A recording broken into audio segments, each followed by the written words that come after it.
Salah satu nabi yang wajib umat Islam ketahui adalah Nabi Hud alaihi salam. Kisah Nabi Hud alaihi salam tidak kalah menarik dari kisah-kisah nabi lainnya. Dari kisah Nabi Hud alaihi salam, kita sebagai umat Islam bisa mengambil hikmah untuk semakin yakin dengan Allah Subhanahu wa Ta'ala.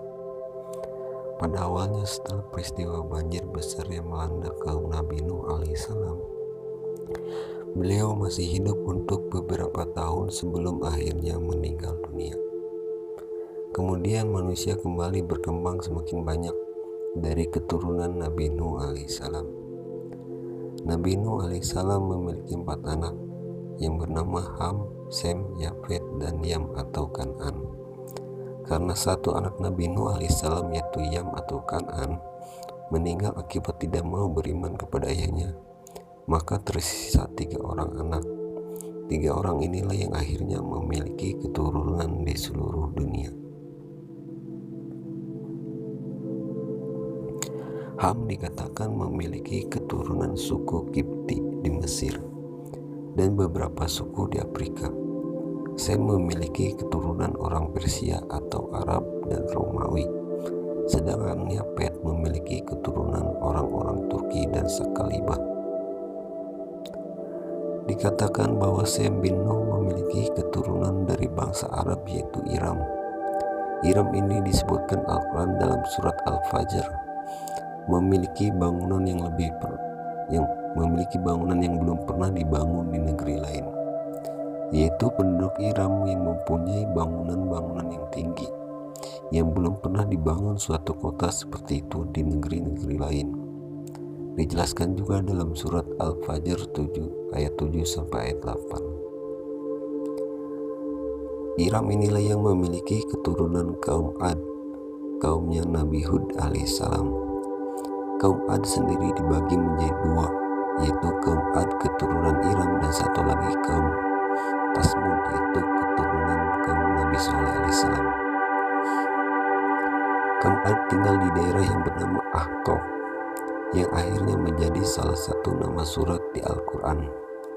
Ahqaf adalah penggunaan dari bebatuan.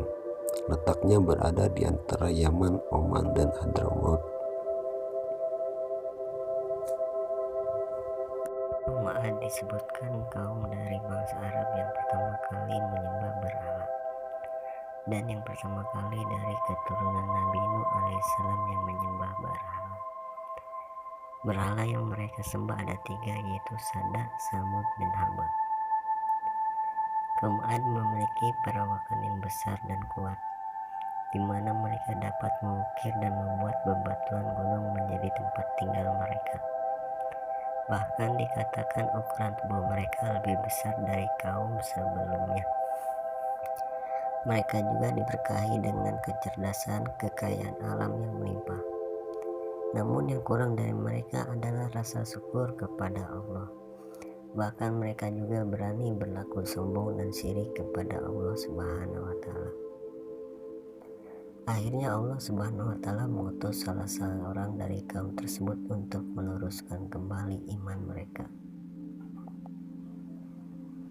Diutuslah Nabi Hud alaihissalam oleh Allah Subhanahu wa Ta'ala untuk membawa pesan kenabian dan mengajak mereka untuk kembali menyembah hanya kepada Allah. Dan kepada kaum Ad kami utus saudara mereka Hud, dan dia berkata, "Wahai kaumku, sembahlah Allah, tiada Tuhan bagimu selain Dia. Selama ini kamu hanyalah mengada-ngada." Surat Hud ayat 50. Usaha Nabi Hud alaihissalam dalam berdakwah kepada kaumnya juga tergambarkan dalam ayat berikut. Ketika saudara mereka Hud berkata kepada mereka, "Mengapa kamu tidak bertakwa? Sungguh aku ini seorang rasul kepercayaan yang diutus kepadamu. Karena itu bertakwalah kepada Allah dan taatlah kepadaku. Dan aku tidak meminta imbalan kepadamu atas ajakan itu. Imbalanku hanyalah dari Tuhan seluruh alam. Apakah kamu mendirikan istana-istana pada setiap tanah yang tinggi untuk kemegahan tanpa ditempati? dan kamu membuat benteng-benteng dengan harapan kamu hidup kekal. Dan apabila kamu menyiksa, maka kamu lakukan secara kejam dan bengis.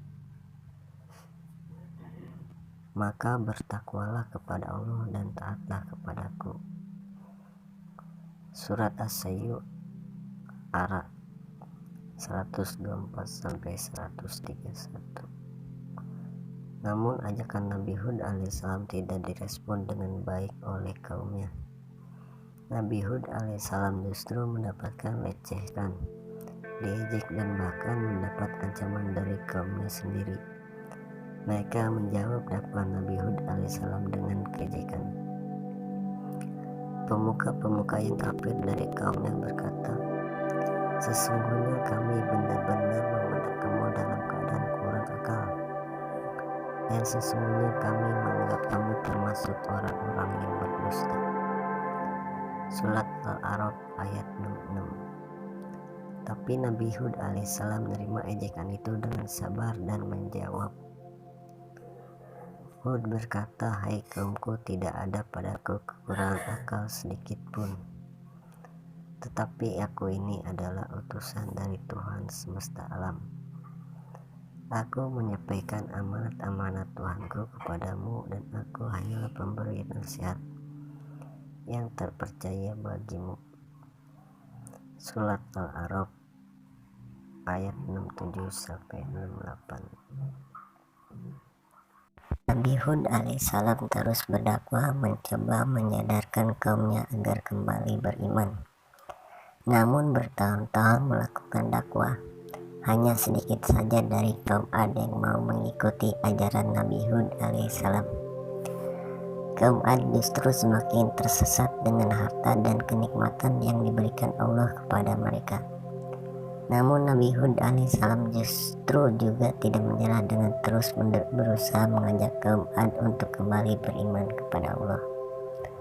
Usaha Nabi Hud alaihissalam bukannya menyadarkan mereka, kaum Ad justru membalasnya dengan melakukan kekerasan kepada pengikut Nabi Hud alaihissalam. Bahkan kaum Ad yang memiliki badan besar dan kuat sampai mengancam akan mencelakai Nabi Hud alaihissalam, dan diancam bahwa Nabi Hud alaihissalam akan tertimpa musibah. Sebagian ulama berkata bahwa Nabi Hud alaihissalam memiliki mukjizat berupa sifat tawakal yang luar biasa. Beliau diancam oleh kaumnya sendiri yang memiliki perawakan yang besar dan kekal, serta juga diancam akan ditimpakan bahaya oleh sesembahan mereka. Kaum Ad berkata, "Hai Hud, kamu tidak mendatangkan kepada kami suatu bukti yang nyata, dan kami sesekali tidak akan meninggalkan sesembahan kami karena perkataanmu, dan kami sesekali tidak akan mempercayaimu. Kami tidak mengatakan melainkan bahwa sebagian sembahan kami telah menimpakan penyakit gila atas dirimu." Surat Hud ayat 53-54.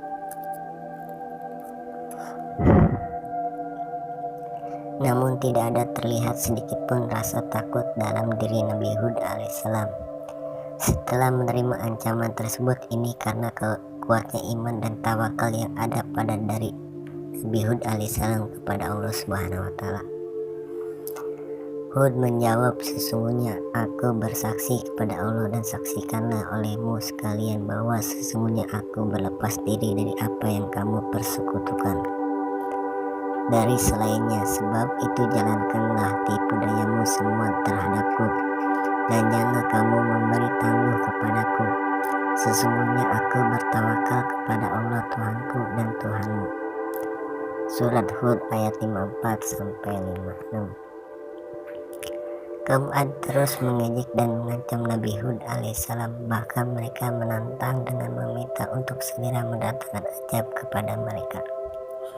Mereka berkata, "Apakah kamu datang kepada kami agar kami hanya menyembah Allah saja dan meninggalkan apa yang bisa disembah oleh bapak-bapak kami? Maka datangkanlah azab yang kamu ancam kepada kami jika kamu termasuk orang-orang yang benar." Surat Al-A'raf ayat 70.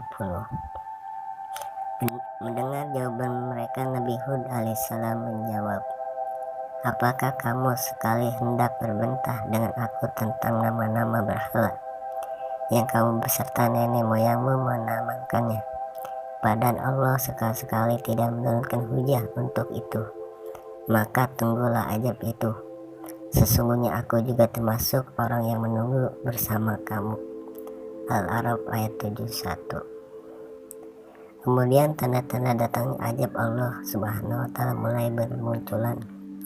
Diawali dengan kemarau panjang yang timpakan kepada mereka sehingga membuat banyak kerugian bagi kaum Ad. Kekeringan terjadi di mana-mana. Mereka mengalami gagal panen dan sumber air mereka mulai menipis. Di tengah-tengah musibah yang melanda kaum Ad, Nabi Hud alaihissalam kembali memperingatkan mereka untuk memohon ampun kepada Allah. Dan dia berkata, hai kaumku, mohonlah ampun kepada Tuhanmu lalu bertobatlah kepadanya. Niscaya dia menurunkan hujan yang sangat deras atasmu, dan dia akan menambahkan kekuatan kepada kekuatanmu, dan janganlah kamu berpaling dengan berbuat dosa. Surat Hud ayat 52. Namun bukannya sadar kaum Ad justru menuduh apa yang mereka alami adalah perbuatan sihir yang dilakukan oleh Nabi Hud alaihissalam. Bahkan ketika Nabi Hud alaihissalam memperingatkan ancaman Allah Subhanahu wa Ta'ala yang akan datang, dirinya malah ditertawakan oleh kaumnya.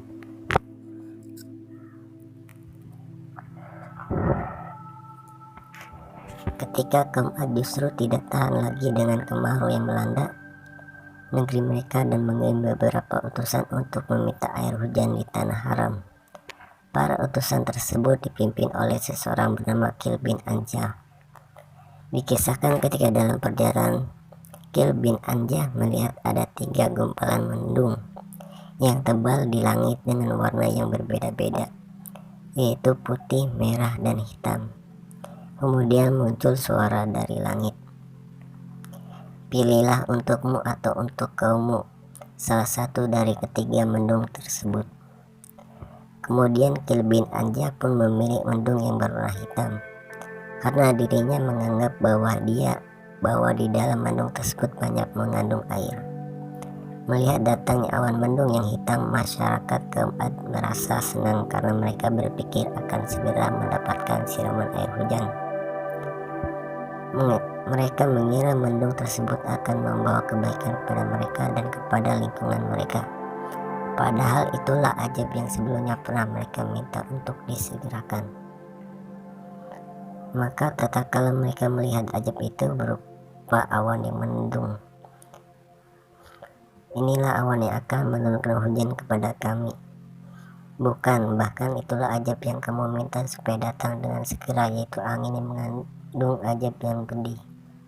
Surat Al-Ahqaf ayat 24. Ketika kaum Ad menunggu turunnya air hujan, angin yang keluar dari mendung tersebut bertiup semakin kencang. Angin tersebut adalah angin kencang yang sangat dingin tanpa membawa tetes air sedikit pun. Angin yang keluar terus bertiup kencang selama 7 hari 8 malam tanpa berhenti. Angin tersebut akhirnya membinasakan seluruh kaum Ad pada saat itu, yang menghancurkan segala sesuatu dengan perintah Tuhannya. Maka jadilah mereka kaum Ad tidak ada yang kelihatan lagi di bumi, kecuali bekas-bekas tempat tinggal mereka. Demikianlah kami memberi balas kepada kaum yang berdosa. Surat Al-Ahqaf ayat 25. Kehancuran Ad dan kota yang mereka banggakan juga dijelaskan dalam ayat berikut. Adapun kaum Ad, maka mereka telah dibinasakan dengan angin yang sangat dingin lagi amat kencang, yang Allah menimpakan angin itu kepada mereka selama 7 malam 8 hari terus menerus.